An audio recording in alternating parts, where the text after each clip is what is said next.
حسرت کا اظہار ہم نے بارہا مرزا کے سامنے کیا، مگر وہ کتے کا نام آتے ہی کاٹنے کو دوڑتے ہیں. اما ہٹاؤ، نہایت واہیات جانور ہے، بالکل بے مصرف. اس کی تخلیق کا واحد مقصد یہ تھا کہ پطرس اس پر ایک لاجواب مضمون لکھ سکے، تو وہ عرصہ ہوا پورا ہو چکا. اب اس نسل کو زندہ رہنے کا کوئی حق نہیں.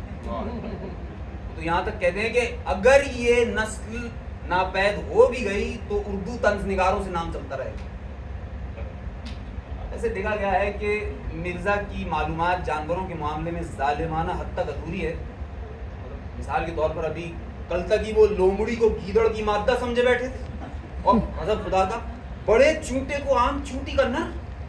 لیکن کتوں کے معاملے میں خصوصیت سے تعصب برتتے ہیں اور اپنی پچ میں ایک سے ایک دلیل پیش کرتے ہیں. مثال کے طور پر ایک دن ہم سے کہنے لگے جس گھر میں کتا ہو اس گھر میں چور ہی نہیں، رحمت کے فرشتے بھی داخل نہیں ہو سکتے.